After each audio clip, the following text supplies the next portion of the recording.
Oke guys, so welcome back to our channel Independent Training. Yes, our channel. Karena ini adalah channelnya kamu dan kita untuk belajar terkait tentang, kali ini kita mau bahas teori akuntansi, yang mana kita akan membahas corporate accountability, the incorporation of social and environmental factor. Jadi kalau teman-teman perhatikan, memang kenapa CSR ini selalu dibawa isunya, karena CSR ini adalah sesuatu perspektif baru. Dan sesuatu perspektif baru ini akan membawa perusahaan ataupun organisasi untuk bertindak behaviornya sesuai dengan kebutuhan market, sesuai dengan kultur dari korporasi saat ini, di mana mereka lebih mementingkan kepada salah satu aspeknya, itu adalah green accounting. Nah, sehingga CSR sekarang sudah bisa menjadi, ataupun akuntansi sosial lingkungan menjadi mata kuliah yang berdiri sendiri. Tapi sebelum ASL ini ada, CSR ini lebih dulu ada, karena nanti kita akan lihat tahun berapa sebetulnya konsep CSR ini sudah mulai timbul.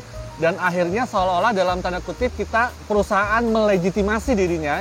Jadi jangan lupa untuk yang kemarin sudah kita bahas legitimasi teori, seolah-olah bahwa perusahaan akan melegitimasi dirinya pada saat industrinya bergerak di dalam behavior yang sama. Behavior apakah itu? CSR. So, kita akan punya perspektif bahwa sebetulnya seolah-olah perusahaan itu menjadi follower. Karena memang teorinya ada. Kenapa mereka menjadi follower? Karena kalau mereka tidak menjadi follower, mereka tidak menjadi being comply to CSR regulation, maka dia akan di-eliminate dengan sendirinya dari industri, ya. Itu masuk ke dalam legitimasi teori. Kita akan bahas corporate accountability, the incorporation of social and environmental factor, dan perkembangannya sampai saat ini. Sebelum itu teman-teman jangan lupa untuk subscribe, like, dan komen, ya. Nah, sekarang kita akan bahas ada beberapa yang mau kita sampaikan di sini. Pertama adalah definisi CSR dan kenapa CSR, ya. Kenapa CSR sekarang menjadi bagi mostly perusahaan menjadi salah satu ajang marketing mereka untuk bisa menaikkan value of the firm, ya. Kemudian kita nanti mengenal dengan konsep triple bottom line. Ini konsep yang cukup klasik, tapi teman-teman harus pahami di dalam konteks CSR. Dan yang berikutnya adalah sustainability reporting konteks saat ini, ya. Nah, sekarang kita coba bahas. Jadi kita bahas apa itu, mulai dengan CSR definition. Jadi ini saya ambil dari Council of Sustainable Development. Artinya adalah definisinya adalah commitment of business to contribute to sustainable, ya. Sustainable. Jadi kalau konsep sustainable begini teman-teman, Anda creating bisnis tidak untuk 1 tahun ke depan, Anda tidak creating bisnis untuk 5 tahun ke depan, ya. Kita berharap bisnis ini menjadi suatu legacy, suatu warisan turun-temurun yang bisa dilanjutkan oleh the next BOD-nya, ya. Nah, sustainable bicara adalah sesuatu yang jangka panjang perspektifnya, ya. Nah, the commitment of business to contribute to sustainable. Pertama adalah economic development. Kedua adalah working with employee and their families. Ya, jadi sekarang kalau teman-teman perhatikan, concern perusahaan terhadap karyawan dan family itu juga menjadi suatu perhatian khusus. Bagaimana perusahaan tidak hanya care terhadap karyawan, ya, sebagai pemberi kontribusi terhadap perusahaan, tapi juga terhadap family-nya. Kalau teman-teman notice, beberapa kantor di Jakarta mereka memiliki daycare. Jadi bagaimana seorang working woman, kemudian dia harus bekerja, kemudian dia harus taking care di anak balitanya, dan akhirnya kantornya menyediakan daycare, ya. Terlepas nanti dari teknisnya apakah daycare menjadi bagian dari tanggung jawab, masalah expense dan segala macam, tapi infrastruktur daycare sekarang di beberapa kantor sudah disediakan, ya, karena memang mostly tenaga kerjanya adalah wanita, ya. Nah, yang terakhir adalah the local community and society at large. Jadi bagaimana kita juga concern terhadap community dan sosial surrounding the institutions, ya. Nah, the public disclosure of information about the social and environmental effect of business operation has become widespread among company in many countries dari tahun 1990, ya. So, kalau kita boleh runut teman-teman, ASL sebagai subjek mata kuliah memang dia baru recently hadir sebagai subjek, ya.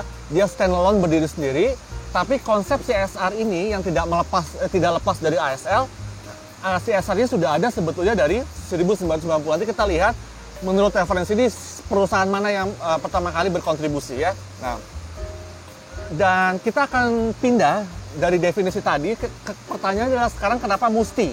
Kenapa kita mesti suka tidak suka, banyak tidak banyak, sedikit kontribusi yang kita lakukan, kita melakukan imaging CSR behavior. Some of the leading edge reporting organizations began separating. Jadi mereka mulai pada saat CSR ini dinilai dulu masih menjadi satu report yang embedded di annual report. Dia ngeblend menjadi subbab, menjadi subsection di annual report, sekarang dia mulai memisahkan diri, ya. Artinya sekarang CSR atau nanti kita sebut dengan SR sekarang sudah mulai ada report sendiri. Kenapa? Karena itu memberikan nilai tambah.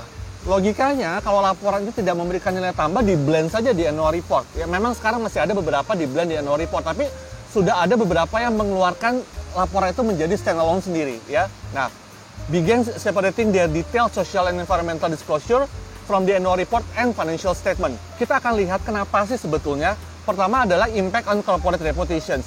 Sekarang sudah banyak award, banyak sekali perusahaan-perusahaan yang melakukan CSR, ya. Kedua, tidak perlu award pada saat perusahaan melakukan announcing. Mereka melakukan kegiatan CSR melalui corporate secretary-nya, melalui media massa, press release, mereka mengundang, itu menjadi they are creating reputation in the same time, ya. Nah, harapannya adalah positive influence, harapannya adalah positive reaction, karena mereka as if seolah-olah ataupun memang iya, mereka care terhadap, mereka peduli terhadap, mereka mereka put attention terhadap sosial dan lingkungan yang ada di perusahaan, ya. Berikutnya adalah corporate performance and profitability. So, kita akan mengharapkan setelah tadi positive reaction, maka efek berikutnya adalah performance perusahaan semakin baik. Beberapa investor, beberapa stakeholder mulai percaya ataupun menambah kepercayaan mereka terhadap institusi kita. Akhirnya mereka mau melakukan bisnis, mau menerima kita, ya. Kalau di Indonesia mungkin konsep ini masih 50-50, tapi kalau di luar beberapa kawasan industri mereka menginginkan perusahaan dari investor asing yang masuk ke kawasan industrinya itu adalah terutama dengan efisiensi waste management yang baik. Kemudian mereka sudah menggunakan green technology.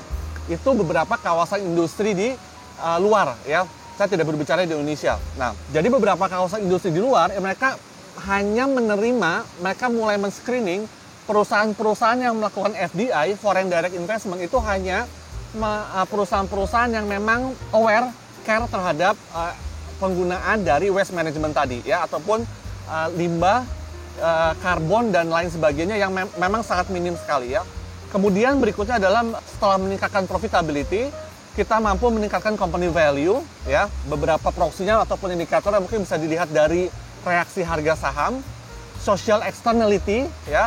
Jadi bagaimana eksternalitas sosial akhirnya merecognize kita. Dan terakhir adalah market reaction, ini harapan kita, ya. Artinya market reaction kita mungkin bisa masuk ke pasar bursa, bisa melihat bagaimana harga berubah pada saat kita melakukan informasi terkait tentang CSR ataupun kita bicara sustainability reporting tadi, ya. Nah, sebagai konsep yang paling klasik, teman-teman harus memahami triple bottom line. Jadi triple bottom line ini defined by Elkington tahun 97 as reporting that provide information about the economic, environment, and social performance. Kalau kita mau bahas, teman-teman, CSR itu bukan hanya masalah bagi-bagi duit, bagi-bagi sumbangan, bangun ini, bangun itu, ina-inu, tapi yang kita harapkan sebetulnya 3. Jangan lupa economic into institution itu sendiri, environmental, dan bagaimana social performance and entity. Social performance bicara terkait tentang bagaimana karyawan itu sendiri juga. Ya, nanti kita lihat di sustainability reporting. Jadi teman-teman jangan salah kaprah. Melakukan CSR itu adalah CSR yang berkelanjutan, bukan CSR yang bagi-bagi duit membuat mereka tidak mampu untuk menjadi independen, ya, membuat mereka untuk menjadi ketergantungan terhadap pemberian perusahaan. No, kita mengharapkan misalkan kita akan membantu membackup UMKM, itu adalah CSR. Kita creating economic independent bagi mereka, tapi in the same time juga kita membantu mereka. Jadi konsep untuk membagi-bagi uang, konsep dalam tanda kutip, ya, konsep untuk membagi-bagi profitnya pemegang saham, itu harus konsep yang berkelanjutan, ya. So, don't be too naif untuk melihat CSR itu hanya kegiatan bagi-bagi duit, bagi-bagi amplop kepada masyarakat sekitar, tapi harapannya adalah penekanannya adalah pembangunan yang berkelanjutan, pemberian sesuatu yang berkelanjutan, pelatihan, modal UMKM, dan kita pantau terus, kita monitoring terus, ya. Nah, kemudian konsepnya adalah triple bottom line. Dia emphasize-nya akan ada 3, economic itu sendiri, profitability performance perusahaan, environmental dan social performance, ya. Tujuannya dari triple bottom line, if properly, dengan asumsi, if properly implemented, was perceived as providing information that enable readers to assess how sustainable an organization or community operation are. Harapannya, when corporate they are implementing triple bottom line, dia creating sustainable growth, dia creating sustainable performance, ya. Itu harapannya, ya. Nah, kita bicara tadi sudah masuk ke dalam sustainable, kita coba lihat apa sih sebetulnya sustainable itu.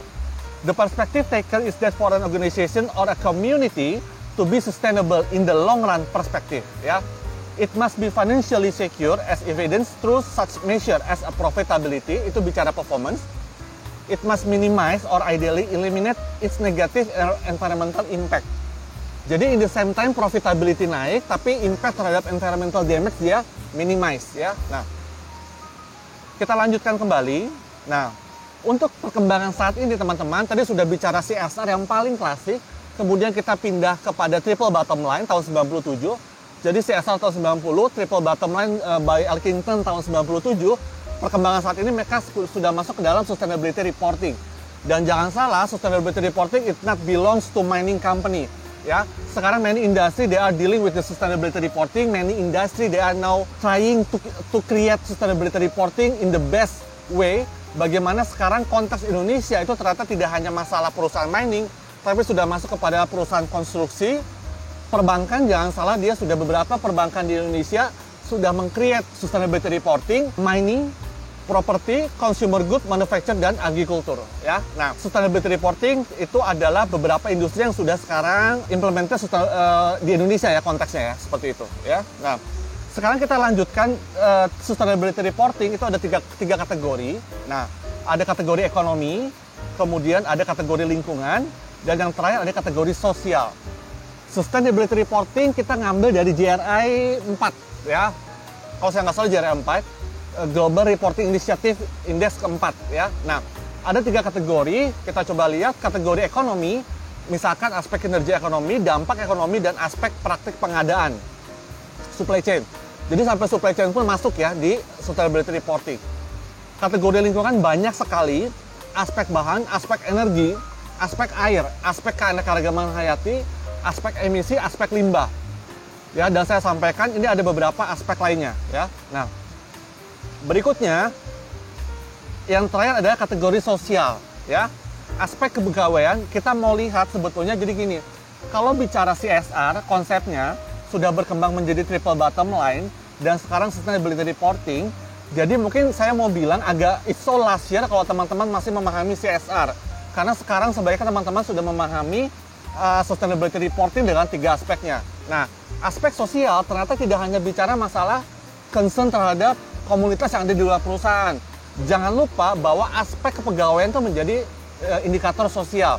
Aspek hubungan industrial, serikat pegawai, penyelesaian perselisihan antara pegawai dan perusahaan, itu adalah aspek hubungan industrial. Aspek kesehatan dan keselamatan kerja, aspek pelatihan dan pendidikan, aspek keberagaman dan kesetaraan peluang, serta banyak lagi aspek lainnya. Ya, nah jadi ini adalah tiga kategori ekonomi, environmental, dan sosial dari GRI 4 ya, Global Reporting Initiative 4 yang memang menjadi perkembangan sekarang. So, kalau teman-teman mau terus memfollow up, ini menjadi tugas akhir, mungkin di grand teorinya boleh memakai CSR atau triple bottom line, tapi judulnya adalah sustainability reporting ya. Nah, jadi bagi teman-teman yang sudah ngikutin konten ini, sekarang saya mau memberikan bagi teman-teman ya yang membutuhkan. Makanya kalau nonton konten sampai habis, karena di akhir ini saya mau share bagi teman-teman yang sedang mengerjakan tugas akhir dan membutuhkan sustainability reporting, saya ada tahun 2018, 2019, 2020 ya. Nanti saya punya downloadnya, nanti saya akan berikan link Google Drive-nya. Boleh nanti Anda taruh alamat email Anda di komen, nanti saya akan coba kirimkan link Google Drive-nya. Tapi dengan asumsi saya tidak bisa, itu adalah best effort. Jadi kalau teman-teman tanyakan, menarik data sustainability reporting dalam perspektif saya mengerjakan, itu bukan seperti idx.co.id ya, kita tinggal tarik semuanya. Saya melakukan ini asumsinya adalah penelusuran website. Jadi itu adalah best effort saya untuk mendownload sustainability reporting 2018, 2019, 2020 ya. Nah, bagi teman-teman yang membutuhkan best effort dari sustainability reporting saya, nanti saya akan share di Google Drive. Tapi tolong teman-teman taruh alamat emailnya dan kasih komen di bawah nanti, kasih komen dan kemudian alamat emailnya, dan saya akan kirimkan link Google Drive-nya SR 2018, 2019, 2020. Lumayan guys, jadi kalian teman-teman nggak usah downloadin, bukain website satu persatu, udah dapat dari saya ya. Oke teman-teman, itu dia topik pembahasan kita terkait tentang bagaimana akhirnya accountability perusahaan dia nge-link dengan kebutuhan social environmental, dan ini adalah bentuk dari salah satu perusahaan being legitimate ataupun kita bilang legitimacy theory ya. Itu dia teman-teman pembahasan kita, stay terus di channel Independent Training.